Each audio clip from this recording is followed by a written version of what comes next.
Just wanted to say thank you to Country Joe McDonald for your contribution in rock, psychedelia, political commentary.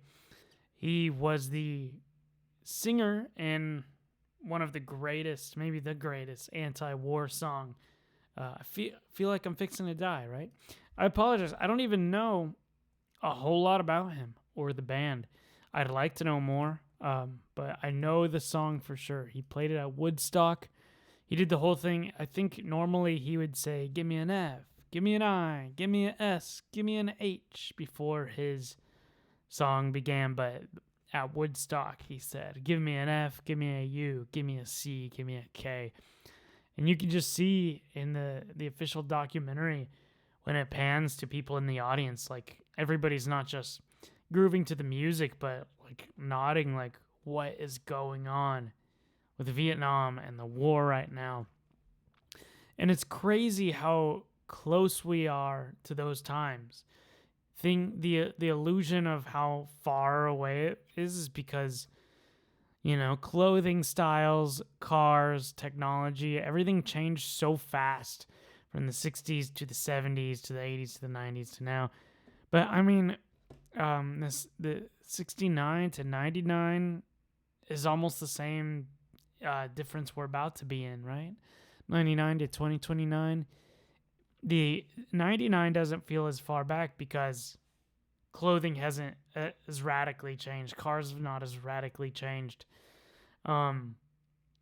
So I mean, the ultimate proof that it's not that far back is that this generation is still around, and we just lost Country Joe today, 2026.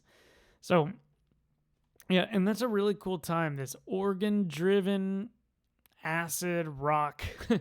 Who else do you think about when you hear that? San Francisco, absolutely. Grateful Dead. What's the band behind Big Brother and the Holding Company? That whole scene, he would have been perfect. So I need to. Oh, Jefferson Airplane, right? They fit right into that time period. Oh, so Barry Melton was the Fish. So they were Country Joe and the Fish. Gary Chicken Hearst, David Bennett Cohen, Bruce Barthel. Country Joe McDonald was born 1942. Passed away, yesterday, March 7th. Berkeley, California. San Francisco. Across the bay. Oh, born in D.C. in 1942. But grew up in California. His father was the son of a minister. Oh, wow. His mother, looks like in their youth, they were Communist Party members. They're named after their son, Joseph Stalin. Oh, my gosh. But they later renounced the cause. That's heavy. In high school, he was president of the marching band. At age 17, enlisted in the Navy, spent 3 years stationed in Japan. After his enlistment, he attended California State, Los Angeles for a year, and he started printing a small magazine called Et2, spelled E-T space T-U.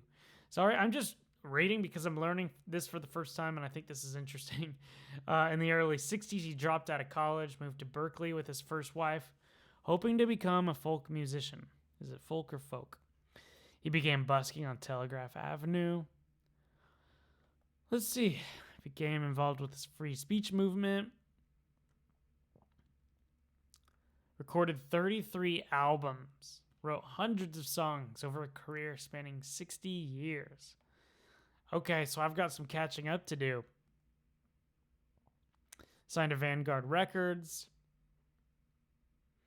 Numerous Bay Area shows throughout 1966. Quicksilver Messenger Service, Buffalo Springfield. Oh, so many great bands. Moby Grape, The Young Bloods, The Doors, San Francisco Mime Trope, Jimi Hendrix, Canned Heat, Richie Havens, John Fahey, James Cotton Blues Band, Sam and Dave.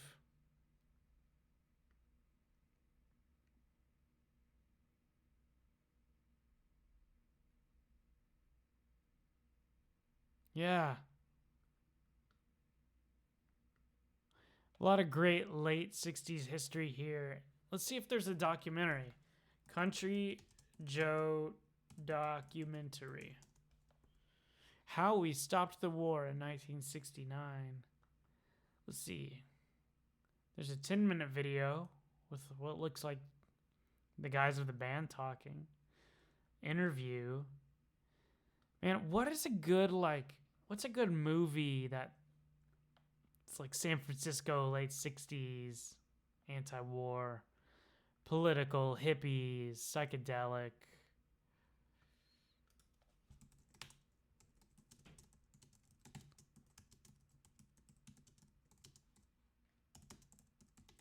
Let's just ask.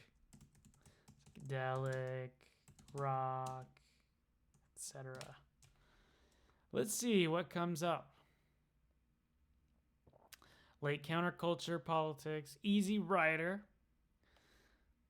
I know it's like a classic and huge movie, but I don't know. It's kind of a slow burn for these days. The Trip. Yep, seen that Roger Corman B movie. Right?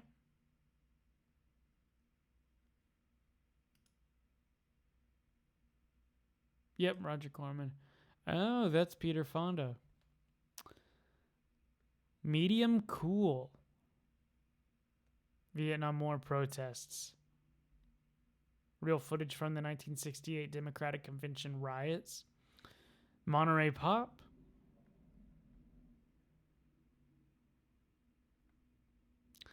Yeah, let me know if I'm missing an obvious one. Country Joe and the Fish, they've got cool album covers.